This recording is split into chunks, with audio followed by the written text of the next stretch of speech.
Hey y'all! So I am super duper excited about today's video. We are going to make a DIY version of the Savvy Minerals misting spray. I know, it's super exciting, right? Yeah, so if you've watched any of my videos at all, you've heard me talk about what a game changer this was for me. So when I first ordered my Savvy Minerals foundation, I didn't order the misting spray, and I took the foundation and just went in with a dry brush and started putting it all over my face, and I was kind of like,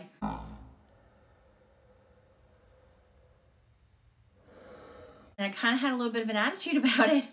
But then I started doing my research and realizing that the foundation really does need the moisture, and that this would help a whole lot to give me the coverage and the finish that I was really hoping for.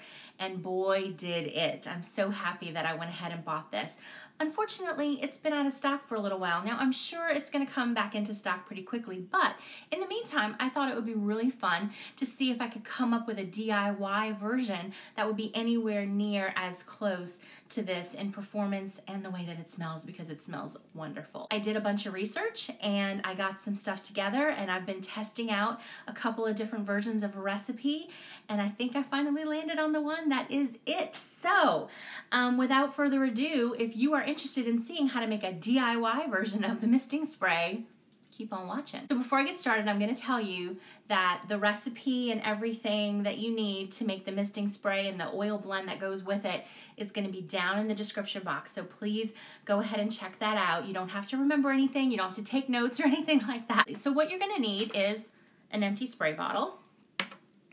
I like to use one of these little diffuser cups that have the measurements in milliliters on the side, because it really does come in handy when you're blending all the active ingredients in there. It really just helps to make sure that you're getting exactly the right amount that you need for this bottle. You're going to need water, aloe vera juice, which I bought a ridiculously large bottle of, vegetable glycerine, trace mineral drops, and the oil blend. I also added a drop or two of vitamin E oil just because I had it on hand and it's really good for your skin.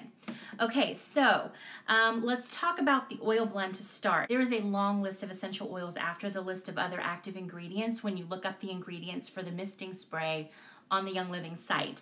I didn't have all of the oils, but I did have most of them. So I would just say, when you're coming up with your own blend for this, do it in an empty essential oil bottle, because you're only going to need a couple of drops of the blend. So you definitely can't go in there and just start putting drops of all the oils in your spray bottle, because then it's going to be like a quarter essential oils, and you definitely don't need that much. So so this was really handy because I could mix it in here and then sniff it and see if it needed a little bit of one thing or the other. The other thing that will be helpful for you, especially if you don't have all of the oils, is I kind of grouped them into like 4 different groups of oils. I took like the first 3 or 4 in the first group, the second 3 or 4 in the next group, and so on. And I did less of each set of oils as I went down the list, because I just kind of used the logic that most times ingredients are listed in order of quantity.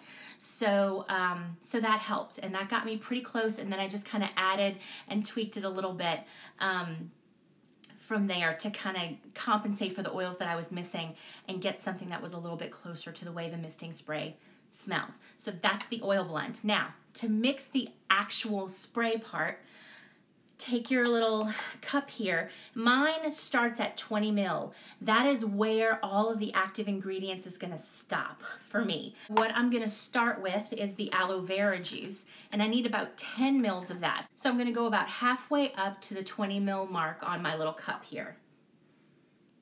And then I'm going to go another halfway up, about 5 mils of vegetable glycerine. Then I'm going to add about 4 drops of the trace minerals. 2, 3, 4. And I'm also going to add in 2 drops of vitamin E just for chuckles. Okay, now the bottle I'm using is 2 ounces, which is 60 mils.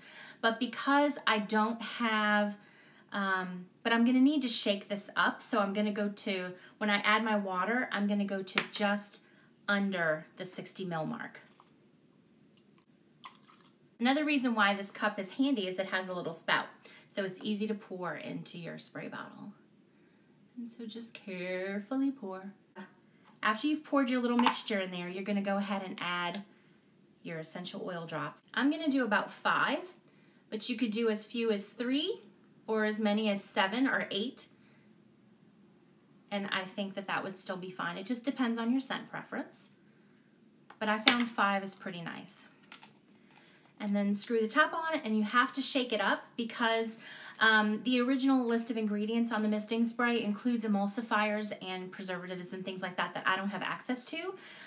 So you need to shake this before you spray it, whereas with the original misting spray you don't.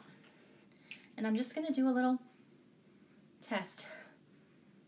Yeah, that's nice. Actually, I think I'm gonna add 2 more drops. Walk on the wild side. Shake it up. And let me just test it on my arm. Oh yeah, that's nice. Okay, so there you go. There's a DIY version of the misting spray. Like I said, I've been testing this out. I used it today. It worked perfectly.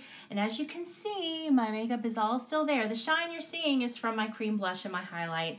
It is not oil. I can touch my face and there's nothing on my fingers. All the makeup is where I put it, with the exception of my chin, because lunchtime happens. So, so if you give this a try, please let me know how it worked for you down in the comments. I would love to hear about your experiences.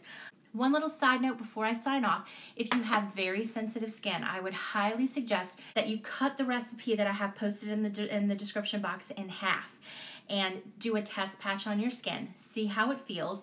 And if you have any sort of sensitivity, add about another quarter of water.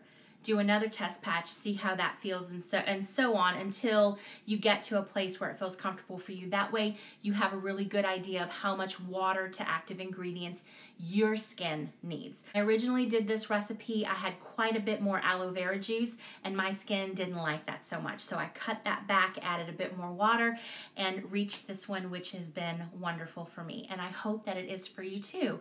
If you have enjoyed this video or found it helpful in any way, I would appreciate a thumbs up and even a subscription. That would be amazing. Otherwise, I just want to say thank y'all so much for watching, and I'll see y'all next time. Bye.